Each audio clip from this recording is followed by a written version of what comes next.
नमस्कार दोस्तों, स्वागत है आपका मेरे YouTube चैनल क्राइम टेलीकास्ट में। दोस्तों, आज की कहानी बहुत ही दिलचस्प है। क्या आप लोगों ने यह सुना है कि किसी आदमी को 3 बार फांसी पर चढ़ाया गया और वो तीनों ही बार बच गया, या यूं कहे कि इकलौता ऐसा कैदी जिसने मौत को 1-2 बार नहीं बल्कि 3-3 बार मात दिया।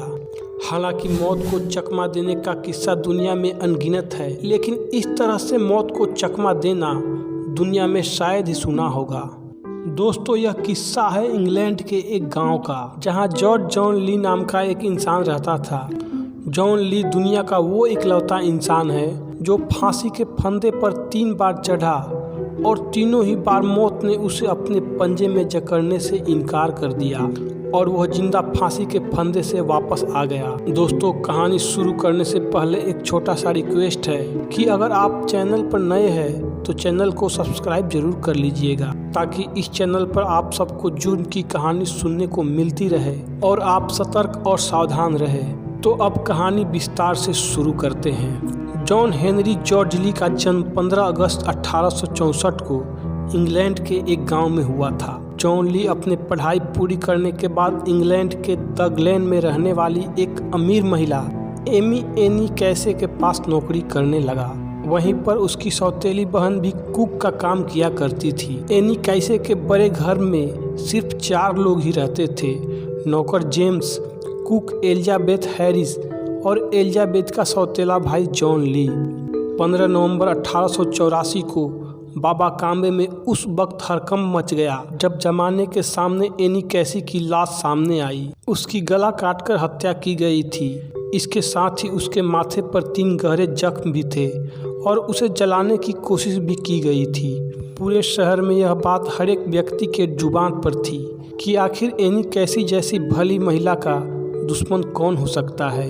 वो कौन बेरहम कातिल है जिसने इतनी बेदर्दी से एनी कैसे को मौत के घाट उतार दिया। जब यह मामला पुलिस के पास पहुंचा और पुलिस ने अपनी जांच पड़ताल की तो शक के आधार पर पुलिस ने जॉन को गिरफ्तार कर लिया। पुलिस के तहकीकात में पता चला कि जॉन ने 1880 के पास स्कूल छोड़ दिया था।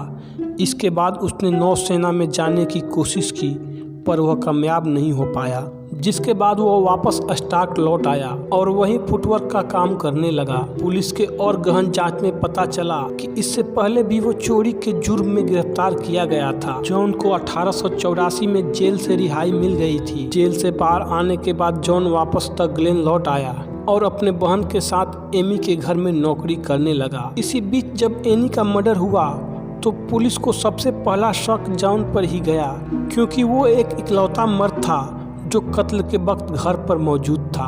असल में पुलिस को जॉन के बाह पर एक कटे का निशान दिखा, जिसके बारे में जॉन पुलिस को संतोषजनक जवाब नहीं दे सका। ऐसे में पुलिस को इतने सुराग और सबूत मिल चुके थे कि जिसके आधार पर उसे पकड़कर हत्या के मामले में सजा दिलाई जा सके, जबकि जॉन हमेशा यही कहता रहा कि वह बेकसूर है। लेकिन पुलिस ने उसकी एक नहीं सुनी और अपने जुटाए गए सबूतों और गवाहों के आधार पर उसे गिरफ्तार कर लिया। ये वो दौर था जब किसी भी मुजरिम को अदालत में अपना बचाव करने का अधिकार नहीं था। 1 फरवरी 1885 को जॉन का मुकदमा शुरू हुआ और 4 दिन चली सुनवाई के बाद अदालत ने जॉन को दोषी करार दिया और अदालत ने जॉन ली को फांसी की सजा सुनाई। दरअसल में जॉन को दोषी करार दिए जाने की बुनियाद बनी उसकी सौतेली बहन एलिजाबेथ हैरिस, जो एमी के घर में कुक की काम किया करती थी। उसने जॉन ली के खिलाफ गवाही दी थी, क्योंकि उसने एक बार जॉन से यह कहते हुए सुना था कि वह घर में आग लगा देगा जिससे एमी मर जाएगी, और अदालत में दी गई एलिजाबेथ की यह गवाही जॉन को फांसी के फंदे तक ले गई। फिर 23 फरवरी की सुबह जेल में फांसी देने का वक्त तय कर दिया गया। उस जेल में जेम्स बेरी जल्लाद थे, जिन्हें जॉन को फांसी पर लटकाने की जिम्मेदारी दी गई थी। जेम्स बेरी उस दौर में इंग्लैंड के सबसे अनुभवी जल्लाद थे।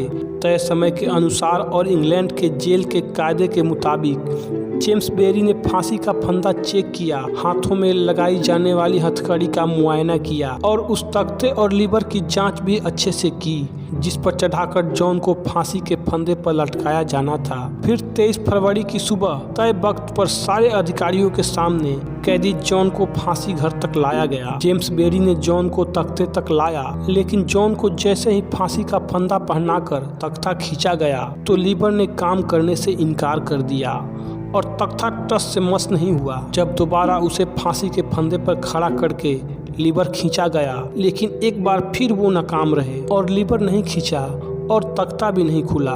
फिर लीवर और तख्ता को चेक किया गया तो वो ठीक ढंग से काम कर रहा था। अब यह तय किया गया कि डमी के साथ एक बार फांसी का अभ्यास किया जाए। फिर डमी को फांसी पर चढ़ाया गया तो लीवर काम कर रहा था और तख्ता भी खुल गया। लेकिन तीसरी बार भी जेम्स जब जॉन को तख्ते पर खड़ा किया तो इस बार भी लीवर नहीं चला और ना ही तख्ता खुला। उस जमाने में कानून किसी भी कैदी को 3 बार ही फांसी देने की इजाज़त देता था, यानी किन्हीं वजहों से एक बार फांसी देने में कोई अड़चन आ जाती है तो 3 बार फांसी देने की कोशिश की जा सकती है। हालांकि इसके पीछे तर्क यही था कि ऐसा इत्तेफाक शायद ही किसी के साथ हो जो 3 बार फांसी के तख्ते से बच जाए या फांसी देने में अड़चन आ जाए। लिहाजा 3 कोशिशों के बावजूद अब जॉन कानूनन फांसी का हकदार नहीं रह गया था। इस घटना ने सभी को हैरान कर दिया। जेलर से लेकर कैदी तक सब हैरान रह गए थे। यह बात जज तक जा पहुंची।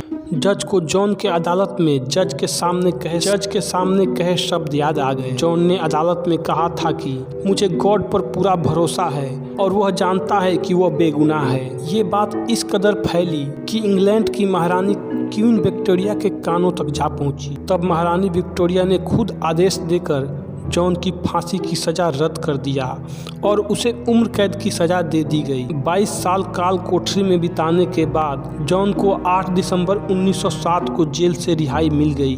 जब वो जेल से छूटकर बाहर आया तब उसकी उम्र 53 साल थी। वो जेल से बाहर आते ही मशहूर हो गया। उसके बारे में कहा जाने लगा कि यह एक इकलौता इंसान है जिसे फांसी भी नहीं मार सकी। बाद में ली ने एक किताब भी लिखी जिसमें उसने अपने आप को बेगुनाह बताया था और बताया जाता है कि 1945 में जॉन ने अमेरिका में अपनी आखिरी सांस ली। इस कहानी में जल्लाद जेम्स बेरी का एक वाकया बहुत ही दिलचस्प है। जॉन को 3 बार फांसी पर चढ़ाने के बाद जब वो तीनों ही बार नाकाम रहे तो उसके बाद जॉन को तो अपने सेल में वापस भेज दिया गया, पर पूरी तरह से कुंठित हो चुके जेम्स बेरी ने भी जल्लाद की नौकरी छोड़ दिया। लेकिन जाते जाते वो फांसी का फंदा भी ले गए जिसने उनके तमाम तजुर्बे को ही फांसी पर लटका दिया था।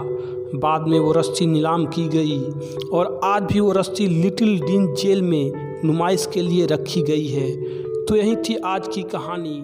नमस्कार।